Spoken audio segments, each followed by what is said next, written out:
కూటమి ప్రభుత్వంపై నిరుద్యోగులు తీవ్ర వ్యతిరేకత వ్యక్తం చేస్తున్నారని, డిఎస్సిలో జరిగిన అవకతవకలపై సిబిఐతో విచారణ జరిపించాలని వైకాపా రాష్ట్ర మహిళా విభాగం వర్కింగ్ అధ్యక్షురాలు కాకాణి పూజిత కోరారు. గూడూరు పట్టణంలోని గడియారం స్తంభం వద్ద వైకాపా ఆధ్వర్యంలో జరుగుతున్న రిలే దీక్షలో ఆమె పాల్గొని సంఘీభావం ప్రకటించారు.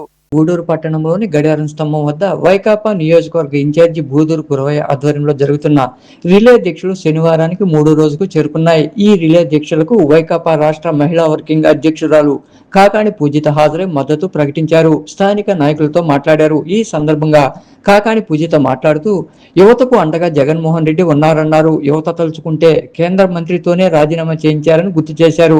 డిఎస్సిలో జరిగిన అక్రమాలపై నిరుద్యోగులు తీవ్ర అసంతృప్తితో ఉన్నారన్నారు. యువతను ఎవరూ ఆపలేరని, ఈ ఆందోళన ఇక్కడతో ఆగమని స్పష్టం చేశారు. కేంద్ర మంత్రి ధర్మేంద్ర ప్రధాన్ రాజీనామా చేశారని, ఆయన కన్నా లోకేష్ ఎక్కువ కాదని పేర్కొన్నారు. డిఎస్సిలో జరిగిన అక్రమాలకు బాధ్యత వహిస్తూ లోకేష్ రాజీనామా చేయాలని డిమాండ్ చేశారు. కూటమి ప్రభుత్వానికి రోజులు దగ్గర పడ్డాయని, ప్రభుత్వాన్ని గద్దె దించే రోజులు త్వరలోనే ఉన్నాయని ఆమె వివరించారు. భయపడిపోయి ఉన్నారో టీడీపీ నాయకుల మీద అర్థం చేసుకోవాలి. మనం ఈరోజు మీరుండేటువంటి పరిస్థితి ఏంటంటే ప్రజలు మిమ్మల్ని నమ్మట్లేదు. డిఎస్సిలో జరిగిన అవకతవకలు ఏంటనేది స్పష్టంగా అందరికీ తెలిసిపోతుంది. ప్రజలు అనేటువంటి వ్యక్తులు వాళ్ళు మిమ్మల్ని అసహించుకుంటున్నారు ఈరోజు. అందుకే ఇంత భారీ స్థాయిలో ప్రతి దగ్గర క్షేత్ర స్థాయిలో ఇటువంటి నిరాహార దీక్షలు జరుగుతున్నాయనంటే వైఎస్ఆర్సీపీ అండలో ప్రతి యువత మీకు వ్యతిరేకంగా ఈ నిరాశం జరుపుతున్నారనేది గుర్తుపెట్టుకోండి. ఈ ఆందోళన ఇక్కడితో ఆగదు. యువతని ఎవ్వరూ ఆపలేరు.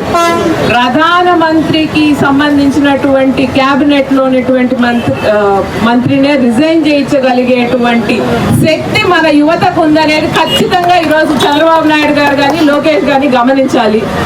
ఎందుకంటే ధర్మేంద్ర ప్రధానే యువత ముందు ఓకే సరెండర్ అనగానే లోకేష్ పెద్ద మనిషి ఏం కాదు. కాబట్టి ఈరోజు ఎస్సీలో మీరు చేసినటువంటి అవకతవకలు అయితే ఏమి, నిరుద్యోగులకు మీరు చేసినటువంటి అన్యాయం అయితే ఏమి, ఫీజు రియంబర్స్మెంట్ ఇవ్వకుండా పాపం పిల్లల్ని మీరు పెడుతున్నటువంటి కష్టాలేంటి, వీటికి అన్నిటికీ కూడా మీరు సమాధానం చెప్పాలి. ఖచ్చితంగా డిఎస్సి జరిగిన వెంటనే లోకేష్ రాజీనామా చేయాల్సింది.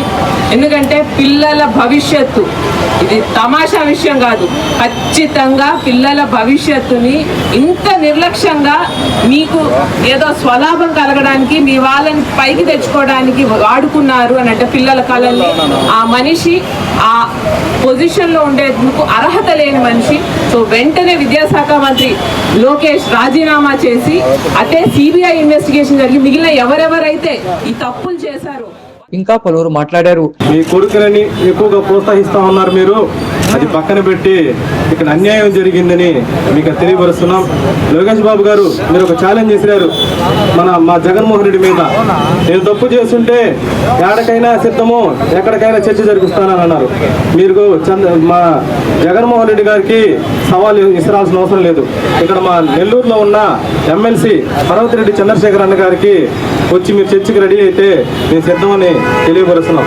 అదేవిధంగా మీ టీడీపీ నాయకులకి అనుకూలంగా ఉన్న రోజులు మాత్రం గేట్లు ఓపెన్ చేసుకొని ఉద్యోగాలు ఇచ్చారు, తర్వాత క్లోజ్ చేశారు. ఇదే విధంగా యువతకి విద్యార్థులకి ఫీజు రీయింబర్స్మెంట్ బకాయిలు చాలా పెండింగ్ ఉన్నాయని చాలాసార్లు తెలియపరుస్తా ఉన్నాం. మేము విద్యార్థులు ఎంతో ఎదురు చూస్తూ ఉంటారు. ఎదురు చూసి వాళ్ళు ఎన్నో సంవత్సరాల నుంచి కష్టపడి ఎంతో ఇల్లు వాటిని కూడా వదిలేసేసి ఎక్కడెక్కడికో కోచింగ్లకు పోయి అక్కడంతా చదివి చాలా మోసం జరిగింది. కానీ ఏదో నీతులు చెప్తున్నారు అందరూ. ఈలో గవర్నమెంట్ కూటమి ప్రభుత్వం మేము కరెక్ట్ అని చెప్తా ఉన్నారు. ఏం కరెక్టు? మీరు చేసింది ఏంది కరెక్టు? అసలు స్పోర్ట్స్ అంటే ఏమేమి స్పోర్ట్స్ వస్తాయి తెలుసా? ఏమేమి గేమ్స్ వస్తాయి తెలుసా? ప్యాక్ ఆట ఎక్కడైనా స్పోర్ట్స్ ఉందా? అజీవో తీసుకొస్తారా? ఎంత మోసం అది. ప్యాక్ ఆటకి ఇస్తారా? ప్యాక్ ఆట ఒక గేమ్ ఇది.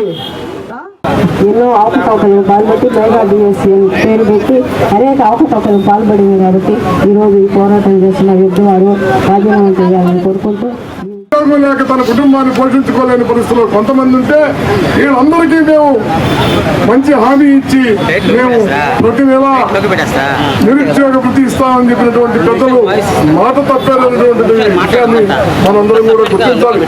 మరి మాట తప్పడమే కాదు, ఈరోజు 16,000 ఉద్యోగాలు భర్తీ చేయడం చాలా శుభ పరిణామం. ఎందుకంటే గత కొంతకాలంగా డిఎస్సి నిర్వహణ జరగకపోయినప్పటికీ కోర్టు కేసుల వల్ల అనేక ఇబ్బందుల వల్ల దాన్ని నిర్వహించారు. ఈ కార్యక్రమంలో పార్టీ నియోజకవర్గ ఇన్ఛార్జి బూదురు గురవయ్య, నాయకులు కోడూరు మేరారెడ్డి, బోమిడి శ్రీనివాసులు, సునీల్ రెడ్డి, యమునమ్మ, శారద, సుకన్య తదితరులు పాల్గొన్నారు.